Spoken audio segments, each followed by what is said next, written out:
Bonjour tout le monde, donc je précise, c'est APF, France Handicap. Vous êtes la directrice de la délégation France Handicap Aude et Pyrénées-Orientales. Aude et Pyrénées-Orientales, donc dans l'Aude on est situé à Carcassonne, on a aussi une annexe sur le Narbonnais. Donc effectivement, en termes de vie sociale, on propose des temps à nos adhérents, donc c'est des temps qui ont lieu à raison de 2 fois par semaine, autour de loisirs, de sorties culturelles, voire sportives aussi. On propose depuis peu du sport adapté.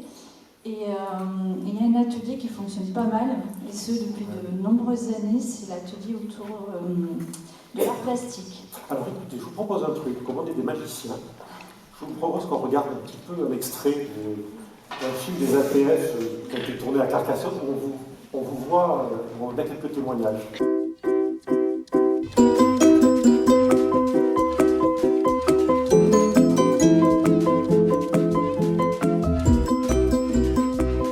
Je m'appelle Christophe, je viens aux activités de l'APF. J'aime faire de la peinture, c'est la première fois que je viens moi, c'est très intéressant. Je m'appelle Jean Pays et j'ai 73 ans. L'APF c'est quand même intéressant. Ça fait une quinzaine d'années que j'y suis. On continue à faire de la peinture. Oh, ce que j'aime, c'est de peindre, d'inventer des trucs, de créer quoi. Karine Tomion, 50 ans. J'ai une sclérose en plaques depuis 25 ans, qui m'a conduit à connaître les APF. J'adore peindre. D'abord, je peignais parce que j'avais mes mains, maintenant je ne les ai plus. C'est mon auxiliaire qui m'écoute et qui peint à ma place.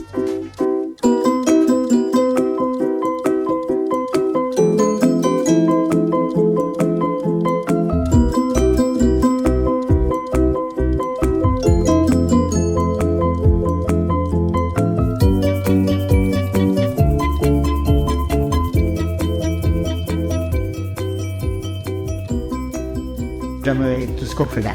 Peinture, art plastique, je suis plutôt bon. modélisme. Allez voir ce que c'est. C'est aussi simple que ça.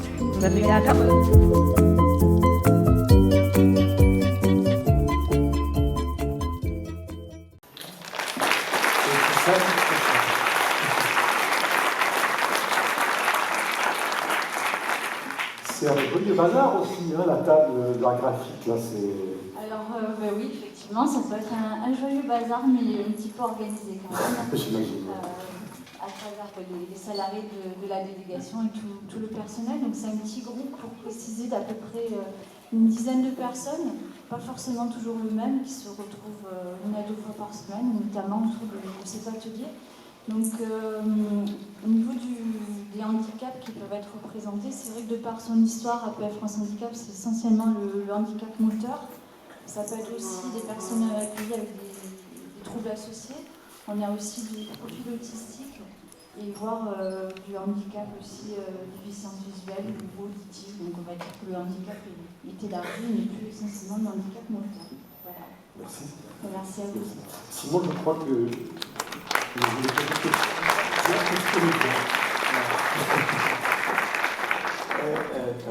Moi j'ai eu l'occasion effectivement de participer à quelques-uns de ces ateliers, alors pas en peinture, mais c'est vrai que j'ai participé à plusieurs ateliers et maintenant j'aimerais poser une question à Eva Molder, qui est chargée des actions associatives à l'APF. Par rapport au groupe en lui-même, on a vu qu'il y avait des gens qui étaient là depuis longtemps. Est-ce que c'est facile de s'intégrer au groupe, notamment en peinture, parce que voilà, il y avait quelqu'un qui était là depuis 15 ans, est-ce que n'importe qui peut arriver, et est-ce que c'est vraiment facile de s'intégrer à ce groupe qui se connaît déjà très bien? Alors oui, c'est un groupe qui est très diversifié. Les gens arrivent un petit peu au compte-gouttes selon qui viennent de tout horizon, on va dire, et nos activités sont faites pour justement que ce soit accessible à tout le monde. Donc au niveau de la peinture, voilà, on nous dit toujours art plastique, moi je sais pas peindre, je sais rien faire, je peux pas venir à l'atelier. Et en fait, au contraire, on fait tout pour justement trouver des techniques et des outils qui permettent d'être adaptés à tout le monde. Et après, chacun a ses préférences. Voilà, selon les activités qu'on propose, on va dire, chacun a des appétences qui leur est propre, et après chacun peut se diversifier et faire un petit peu ce qu'il préfère aussi. Donc voilà, je dirais que l'art plastique, c'est un bon biais, on va dire, pour intégrer le groupe, parce que c'est vraiment notre action phare, et c'est là que c'est l'atelier qui réunit le plus de monde. Et après, à travers des projets artistiques, ça permet aussi de réunir de manière différente, on va dire, d'appréhender les personnes aussi de manière différente. Michel Bonal me soufflait à l'oreille que finalement, quand on est dans un atelier comme ça, loisir, il n'y a plus de hiérarchie sociale, il n'y a plus. Chacun participer à arriver avec son talent et tout s'appelle. Est-ce que vous le ressentez? Oui, c'est ça, les adhérents en fait ne pensent plus à rien, ne pensent plus à leur handicap, ne pensent plus forcément à leur isolement. On se réunit autour d'un projet, autour d'une technique, et ça permet, voilà, pendant 1 heure à 2 heures de sortir de son quotidien, de penser à autre chose, et voilà, je pense que chacun y trouve, on va dire, son compte à ce niveau-là. Et après, il y a toujours un petit engouté à la fin qui réunit et qui permet de clôturer, on va dire, les activités de manière conviviale. Parce que vous en parlez, vers midi 45, il y aura un temps repas tout à l'heure, on n'en a pas parlé. On ne va pas vous affamer. Sur la mixité, Simon, il y a un petit thème interpellé, je crois. Oui, vous nous aviez confié une belle histoire de mixité d'une personne qui était bénévole et qui du coup est restée après dans le groupe parce qu'elle était bien dedans. Oui, alors c'est vrai que nos activités sont gérées par des bénévoles. Enfin, c'est des bénévoles qui proposent, on va dire, des activités. Par exemple, pour les ateliers créatifs, on a une bénévole qui vient 2 fois par mois qui propose selon ce qu'elle aime. Et on discute, on échange ensemble, et ensuite elle propose des activités qui sont gérées aussi avec les services civiques. Et j'ai une bénévole qui était venue à la base pour proposer des activités et qui était venue, donc elle est venue sur plusieurs temps d'animation. Et finalement, elle m'a dit, non, moi, le bénévolat, organiser des activités, c'est pas trop mon truc, mais par contre, je m'entends très bien avec le groupe et j'adore prendre le café, discuter avec eux, donc je passerai comme ça pendant les activités, et puis continuer à papoter, à échanger avec eux et à continuer de créer du lien, parce que cette personne est aussi isolée, et voilà, ça lui fait du bien de partager dans le groupe avec les adhérents. Mais du coup, elle est aussi adhérente maintenant, donc... Est-ce qu'il y a beaucoup d'activités où justement cette mixité est possible? Les ateliers, etc. C'est facile d'arriver à une certaine mixité entre personnes social handicap, personnes ordinaires. Est-ce qu'aujourd'hui vous avez l'impression qu'on peut tendre vers cette sorte de parité, de mixité? Moi, je pense que c'est aussi ce qui fait notre richesse, c'est qu'on propose des activités très diversifiées, et ça permet justement de voir ce qui plaît aux adhérents, ce qui plaît moins. Il y en a qui viennent juste pour une activité par mois parce que c'est l'activité jardinage ou l'activité cuisine qui leur fait plaisir, et des fois c'est simplement pour échanger, retrouver le groupe, etc. Et du coup, ça permet aussi d'accéder à des loisirs qui ne sont pas forcément accessibles. Je pense par exemple toujours à l'art plastique, mais c'est vrai que c'est quand même assez... c'est quand même une activité qui peut être assez... avec des tarifs élevés pour participer aux ateliers et tout. Et là, ça permet d'accéder à ce genre d'activité qui n'est pas forcément facile d'accéder, on va dire, sur d'autres clubs ou d'autres associations. Où, voilà, Merci. Merci, Eva.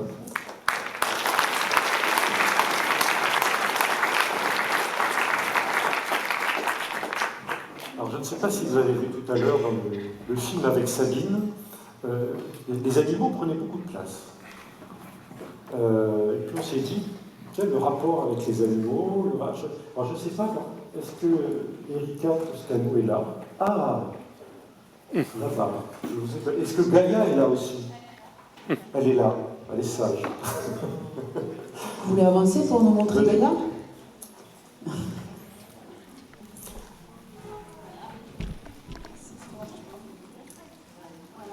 Gaïa est avec Erika. Bonjour tout Erika. le monde. Je vous présente Gaïa qui est adoptée depuis décembre 2023. Malinoise âgée de 2 ans. On vous remercie pour l'invitation. Non, parce que justement, c'est quand on a rencontré Sabine, on avait vu, elle nous a parlé beaucoup des animaux et du fait que ça faisait partie d'une forme de loisir pour elle aussi, et plus que ça même. Et vous aussi, c'est une manière de vous rapprocher des autres. Quel est votre rapport avec Gaïa? Est-ce que c'est pour vous la porte vers une forme de loisir Alors Gaïa me permet d'aller au-delà de moi. J'ai eu la chance, c'est que j'ai eu un curateur qui a cru à moi et qui croit encore à moi. Ça fait longtemps que je voulais approcher les personnes en situation de handicap qui sont comme moi près des chiens, parce qu'on a du mal à avoir un chien à domicile, parce qu'on n'a pas des personnes, des éducateurs canins qui nous comprennent. Donc moi, je propose une approche complètement différente avec les aidants et les patients en situation de handicap, visibles ou non visibles, ou autres. Ça veut dire, vous avez dit, j'ai eu quelqu'un de la tutelle qui m'a fait confiance. M. Paillard, Antonin. Qui vous a fait confiance. Encore, voilà. M. Paillard? Oui.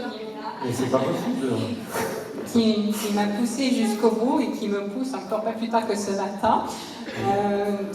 Voilà, ça veut dire quoi, là, avoir confiance en vous pour avoir un animal, posséder un animal? Pourquoi c'est difficile? Pourquoi il faut... Quelle est la difficulté par rapport... On va échanger avec le curateur, je voudrais savoir...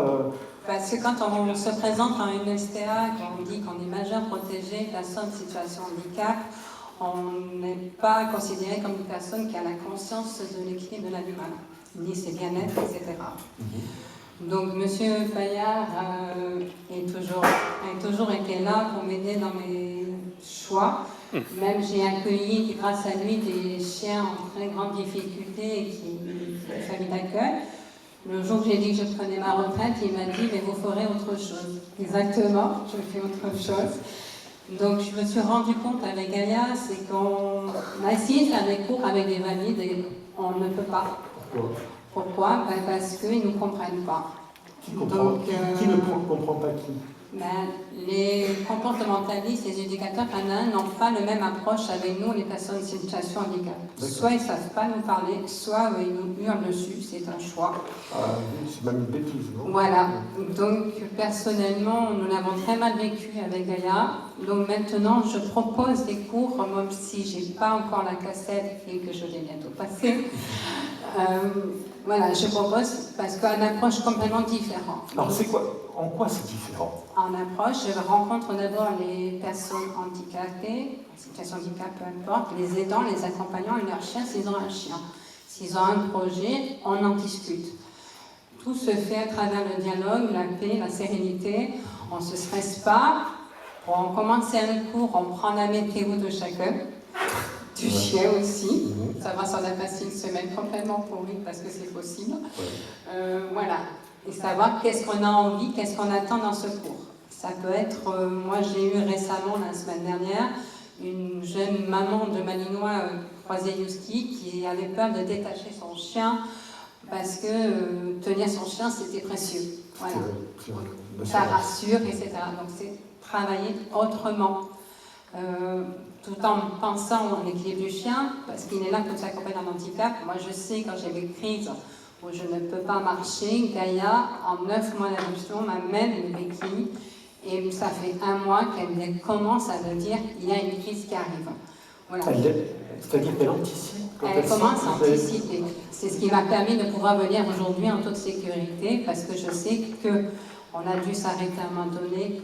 Elle a senti que j'étais en faiblesse. Elle m'a aboyé dessus. C'est la patronne. Oui, voilà. Elle m'a arrêté. Mais là aussi, je vous dis que c'est la patronne, on travaille en anti-binôme. Voilà. Anti-binôme. Anti-binôme. Nous sommes un anti-binôme et très fiers de l'être. Donc voilà, j'invite tous ceux et celles qui veulent nous rencontrer, il n'y a pas de problème. Je laisserai, soit M. Paillard ou à quelqu'un qui veut, le groupe Facebook, c'est Andy Toutou Balade 11. En fait, vous avez envie de faire des balades avec votre chien? Alors, on fait des balades, on fait des moments de méditation, on fait des yoga, du dog yoga. Avec le chien? Avec le chien. Et le chien fait du yoga aussi? Amélie commence. Voilà, donc vous ne lui demandez pas de faire le cordier, ça Je ne marche me moque pas, hein, je suis pas Mais c'est l'accompagnement, c'est le moment de se détendre et de nous découvrir. Voilà. En fait, l'animal, ça vous apaise et vous êtes en osmose tous les deux, vous êtes Mais apaisés. c'est la régularité, ça. Donc c'est pour ça que c'est pour faire ouvrir aux personnes qui nous ont du mal à croire qu'on est capable d'avoir un animal, on peut l'avoir.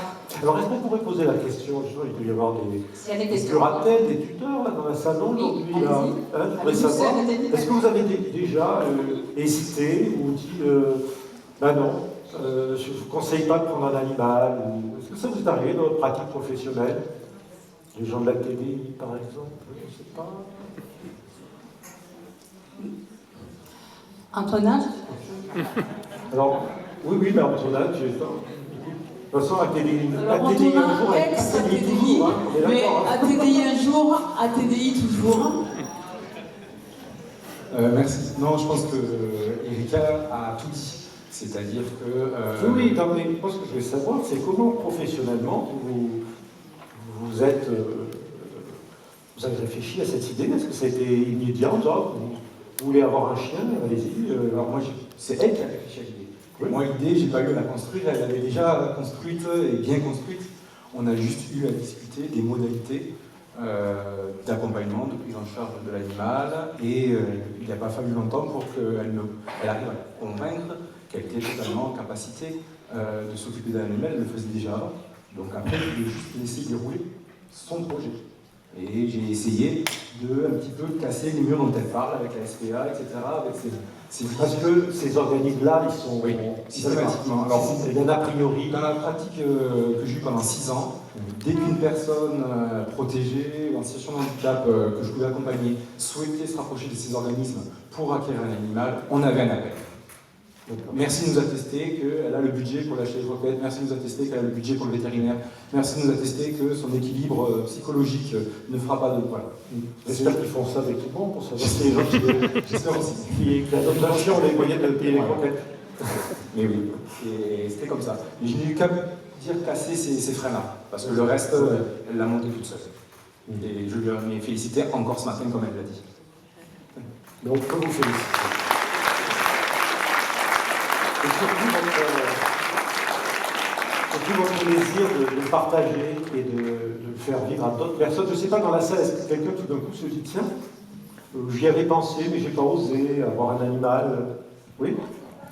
Attendez, le micro arrive.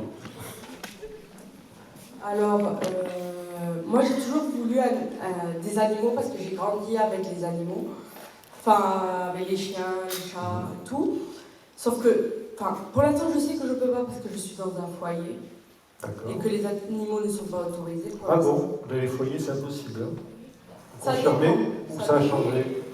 C'est impossible? D'accord, ok, on en reparlera après. Et du coup, je me dis que quand j'aurai peut-être mon appartement et tout ça, je veux bien un chien ou quelque chose parce que je ne me vois pas sans un animal en fait. Je ne sais pas pourquoi. Parce que c'est Parce que oui, j'ai toujours vécu avec, donc c'est impossible pour moi de ne pas en avoir. Et... Non, on a bien compris ce que vous avez dit. J'ai oublié ce pourquoi, le point de... Non, c'est parce que vous aviez envie d'avoir un animal, vous aussi. Oui. Un D'accord. furet. Un furet? Ouais, c'est possible. Ça fait que le problème des furets, c'est qu'il faut en prendre deux, sinon quand il est tout seul, il se... Ben, c'est pas... Oui. Pas ouf, quoi. Ouais. Et aussi, il leur faut une pièce. Une pièce dédiée à eux, une pièce de... Ouais, parce que je trouve qu'en cage, ça fait un peu... Je comprends. D'accord. Bye. Merci. Merci.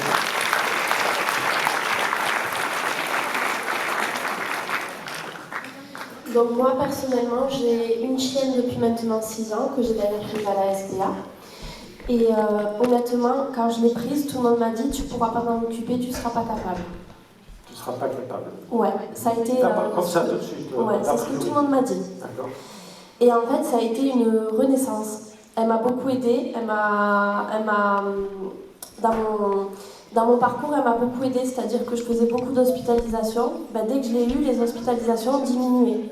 D'accord. Voilà, donc ça a été vraiment pour moi une renaissance et là je viens d'en adopter une deuxième depuis samedi. Ouais. Donc là c'est un peu compliqué, mais Oui, la après, première a été... il faut trouver sa limite. Ouais, voilà, non mais là j'arrête après. Deux ça suffit. Bon, il faudra vous rencontrer avec Erika, elle aura des conseils à vous donner, je suis sûr. Avec plaisir. Avec plaisir, merci. Merci beaucoup. Merci Erika pour votre témoignage. Une variable très sage. Je voudrais la saluer tout à l'heure. Simon, on reste dans le champ des animaux. Ah, attends, juste, il y a encore une question ou deux. On va encore continuer à parler des animaux. Bonjour, donc, moi je suis animatrice dans un foyer à Régos et j'emmène depuis que je l'ai, donc mon chien dans l'établissement. Donc il a 8 ans. Ouais. Il vient autant que possible avec moi au foyer. Il est en liberté, il fait sa vie, les résidents le connaissent et voilà, il fait partie de l'établissement. Qu'est-ce que ça apporte? Qu'est-ce que vous avez vu? Qu'est-ce que ça a apporté? Alors déjà, à moi, personnellement, oui. C'est juste le matin, on arrive, on sait qu'on a son chien avec nous, c'est, je sais pas, on est bien. Ouais. Voilà. Et puis voir les gens sourire, le caresser, enfin, content aussi, partager des moments avec l'animal. En général, le voir remonter sur le canapé au foyer, au milieu de tout le monde, enfin voilà. L'établissement, il vous a dit OK, amenez votre chien, vous y êtes allé, comment ça s'est passé? En fait, c'était pas dans ce foyer que j'ai intégré à la base. Il a 8 ans, donc j'ai pris à l'ASPA moi aussi. Il avait 3 mois. Et on est allé, je travaillais en maison de retraite et on allait même faire les cours de médiation au club canin avec les résidents. Voilà, il a grandi en établissement, tous les soirs il rentre à la maison, tous les matins il revient. Voilà, il va partout avec lui, tant qu'il peut. Alors je ne sais pas s'il y a des responsables d'établissement dans la salle qui pourraient peut-être nous dire quelle est leur approche par rapport à ça. Réfléchissez-y et puis le temps de vous écouter. Je prends la parole pour vous dire Prenez-la, elle est à vous. Comment? Elle est à vous, prenez-la. D'accord. Donc je prends la parole pour vous dire qu'au Gênes, il y a beaucoup de sorties et on en a fait une avec des poneys. Et l'éducatrice, c'était la fille de Cathy, que je remercie pour tout ce qu'elle fait pour le GEM. Elle est toujours à notre écoute, aussi bien Cathy que Colline. C'est une équipe formidable. Et on a fait cette sortie, donc avec le chien, des adhérents. C'est-à-dire que vous allez rencontrer, il y a d'autres chiens, c'est un club canin? Voilà, tout à fait. Donc elle fait des études pour être canin. D'accord. Et personne n'a peur d'aller voir des chiens? Moi j'ai peur des chiens. Oh non, mais il est bien dressé. Hein. Non, personne n'a eu peur. Ouais. Voilà. D'accord, merci beaucoup. Le GEM, vous allez retrouver là.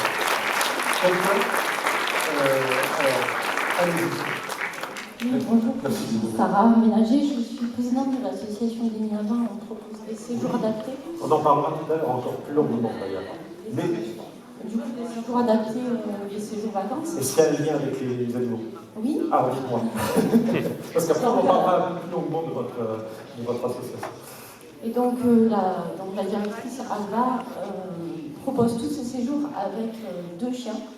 Et donc, toutes les activités sont effectuées avec 2 chiens qui créent beaucoup de bien-être pour les vacanciers et beaucoup de joie. Et ce qui nous importe aussi, c'est que chacun reparte avec les batteries rechargées, puisqu'ils repartent dans un centre ou chez eux. Et c'est vrai que les chiens créent beaucoup de liens et ils font partie de la famille. Et tous les vacanciers ont beaucoup de plaisir à les retrouver chaque année lors de leur séjour et de leurs vacances dans les Pyrénées. Merci, ça. On va en reparler tout à l'heure avec vous. Oui, madame.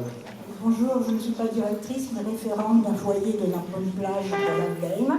Et il y a une éducatrice qui a pris un chien pour le préparer à être guide. Il sera un guide psychologique d'ailleurs. Donc il a été pendant 18 mois au foyer. Et puis c'était la mascotte, enfin, il était complètement intégré, etc. Et là, ils vont faire la remise du chien à la personne qui l'aura. Ils partent vers Strasbourg et puis ils vont, avec des résidents, remettre ce chien. Et c'est un plus pour.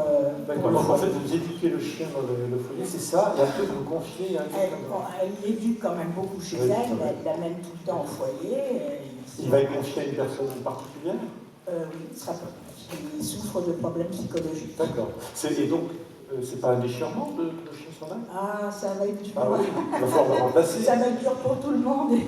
Donc, ce côté affection que l'on crée avec l'animal, est-ce que c'est une autre façon aussi de se reconnecter à une émotion affective? Est-ce que vous le ressentez aussi comme ça par rapport à vos résidents?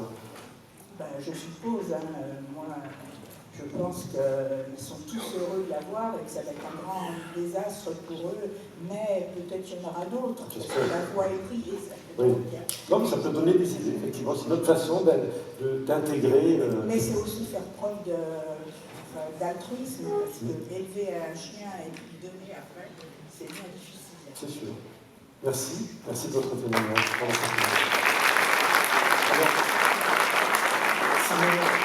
On reste dans le champ animal. Toi, c'est votre animal qui t'intéresse. Moi, je voulais parler, donc. Est-ce que Delphine est ici? Ah, attends, derrière. Excusez-moi. Vous vouliez que. Attends. C'est bon. Oui. Un dernier témoignage. Je m'appelle M. Grézac Jean-Louis, je suis du foyer de Locata. Oui, bienvenue. Je voulais intervenir par rapport à madame là-bas d'Enyama. Je m'en vais chaque année avec eux. C'est extrêmement au top. Vous restez là jusqu'à la fin de la matinée avec nous? Oui, oui. Alors, je vous donnerai la parole tout à l'heure parce qu'on va en parler de cette association des Miens et vous donnerez votre témoignage. Ils sont vraiment au top. Hein. D'accord, on en reparle tout à l'heure. Et je voulais dire par rapport aux jeunes, j'y suis aussi. Aussi. Mais il ne faut pas qu'on est bien entouré ici. Je suis sur le gène de Locata, moi. Je suis sur le gène de Locata. Et je voulais dire, je m'en vais 3 jours avec eux, à partir du 1er, 2 et 3 novembre, sur Nîmes, pendant 3 jours avec eux. Pour découvrir Nîmes, pour découvrir la Barbouze à la Muse, voilà. C'est des loisirs que vous aimez, découvrir une ville. Voilà, on vous redonnera la parole tout à l'heure.